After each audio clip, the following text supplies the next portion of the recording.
I'm Leandra Godoy, Assistant Professor of Psychology and Pediatrics at Children's National Hospital in Washington, D.C. My co-authors and I are excited to share information about our paper, Pediatric Provider Experiences with Implementation of Routine Mental Health Screening. Identifying mental health issues in primary care represents an important opportunity to address the large proportion of children with unmet mental health needs, those who have mental health issue but are not receiving appropriate support. Yet while pediatricians tend to have good specificity in identifying mental health issues, sensitivity rates are lower, and the use of clinical impression alone may fail to identify up to half of all children at risk for a mental health problem. The AAP encourages routine mental health screening at annual well-child visits, and in Washington, D.C., Medicaid mandates annual mental health screening using an approved standardized tool and is one of the few states to do so. Despite the utility of universal screening and this local and national guidance, most pediatric providers report rarely using mental health screening tools. So learning more about provider descriptions of their experiences with universal screening would be useful in understanding ways to increase screening rates. So one question for consideration is, what do you think the role is for states or insurance providers in encouraging or mandating routine mental health screening?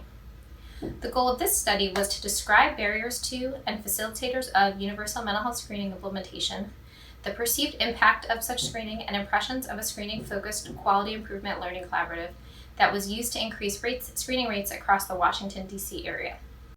We invited pediatric primary care clinicians participating in a large quality improvement learning collaborative on mental health screening to complete post-project interviews. Interviews conducted by trained interviewers with no involvement in the project were audio recorded, transcribed, and analyzed using deduced qualitative data analysis software.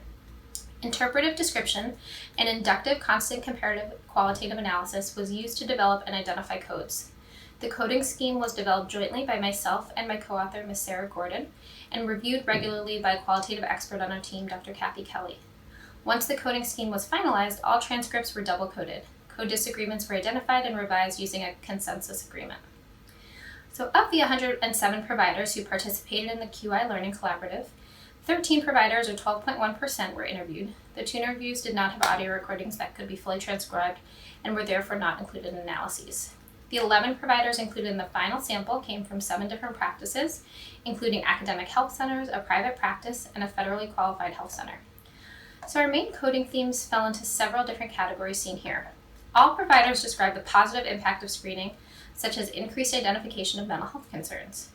Providers also described barriers and facilitators of screening at the practice level, such as clinic and leadership buy-in and electronic medical record integration, at the provider level, such as provider beliefs about the importance of screening, and patient level, such as parent literacy and motivation to follow up on screening referrals.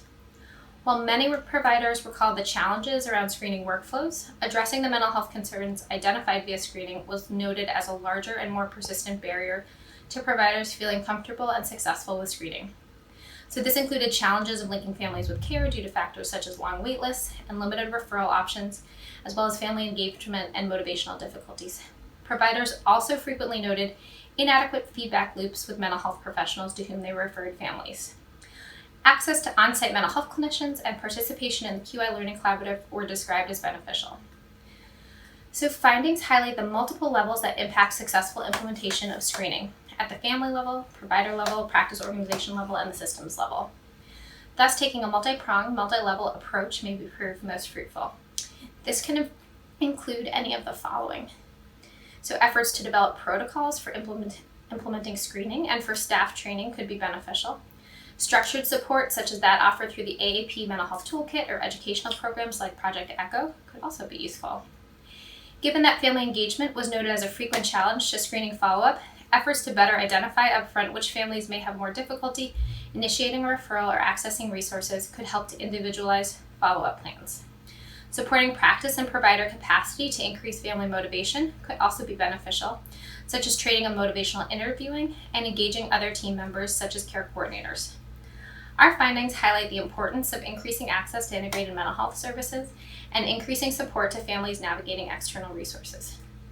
Given the recurring feedback about challenges of tracking referral outcomes, efforts should be made upfront to identify systems for monitoring referral completion and increasing closed-loop communication between pediatricians and mental health providers, such as through the use of technology like patient registries and by individuals like care coordinators. In summary, our findings may be useful in supporting more widespread uptake of routine universal screening.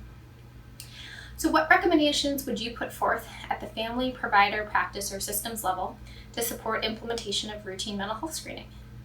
Thank you so much.